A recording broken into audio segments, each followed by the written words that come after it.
It's a pretty safe bet that at some time in your life you've had trouble sleeping. According to the Cleveland Clinic, sleep disorders affect up to 70 million Americans every year. So we thought it'd be a good idea for us to talk to Dr. Stacy Chronister, an internal medicine specialist with OSU Medical, about our sleep. Good morning and thanks for being here.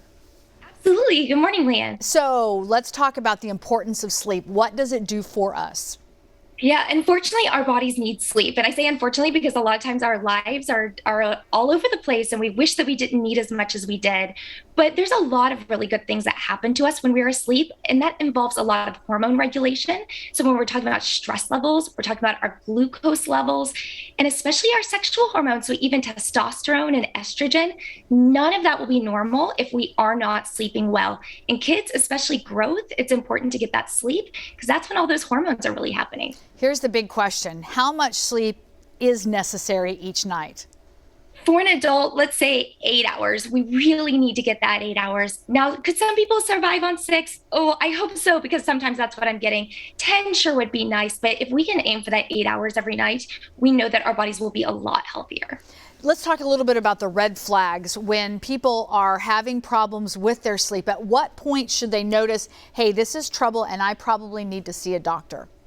Yeah, so a lot of people worry about why they can't fall asleep, but really a lot of the red flags for us as physicians lies in why are you waking up at night? So someone who's having a lot of snoring needs to be evaluated. Someone who wakes up more than one time a night, may be normal to get up and go to the bathroom one time a night, but more than that, we need to figure out what might be happening there. And it's a lot more than you might think.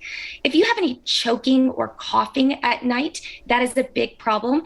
And if at any point someone has said that they have witnessed you stop breathing at night, absolutely you need to be checked by a physician because there could be a lot of other underlying health problems that are happening there that could really impact your life. I want to ask, though, at what point just seeing the doctor and then maybe going to a sleep study, would that be something that you and your physician can talk about? Yes, actually, if you are going to the doctor for any of these symptoms, you are likely to leave with a prescription for a sleep study. So I actually recommend even bringing a log with you to your doctor's appointment that kind of says how much sleep are you getting, what's the onset, are you snoring, are you using any medications for sleep, things like that, so that way you can really have a better conversation when you show up to the doctor that day. So what are some of the products over the counter that we could incorporate to help us sleep through the night? Yes, I think everyone's wanting that sleep, and we live such stressful lives, and it's hard to sometimes unwind at the end of the day. So we're all looking for what can put me to sleep. And a big one that people grab is melatonin, and I understand that. Unfortunately, it's really just a vitamin. We don't really use it as a medication. And people say, "Ooh, I want the higher doses because I really need to get to sleep." But unfortunately, some of those higher doses can cause a lot of problems with your sleep regulation. So I actually recommend getting the lowest dose possible. It comes in 1 milligram to 3 milligrams. I would avoid the 5, 10, 15 doses. But really, if you take 1 to 3 milligrams closer to bedtime, and I'm sorry, closer to dinner time, not to bedtime, that's actually when our body should start making melatonin, and it might work a lot better for you. I would absolutely avoid anything with diphenhydramine, and the brand name of that is Benadryl, but that's in a lot of sleep medications. So ZzzQuil, anything that says Tylenol PM, anything that says PM in it usually has diphenhydramine in it.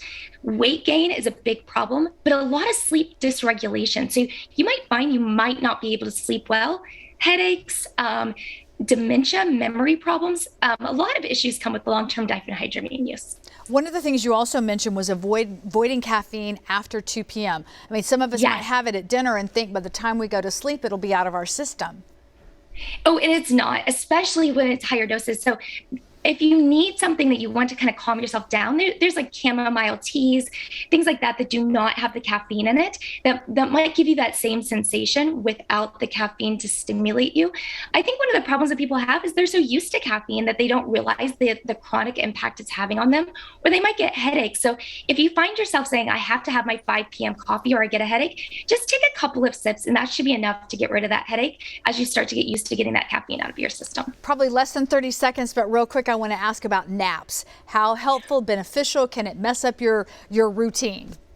Yes, I would actually say avoid naps during the day if you can, so that way you are more fatigued and able to fall better asleep at night. However, if you do find you need a nap during the day, limit it to 20 minutes or less. That's a perfect number for that power nap to get you going again and hopefully will not impact the rest of your day. Dr. Chronister, as always, we appreciate your time and visiting with us today.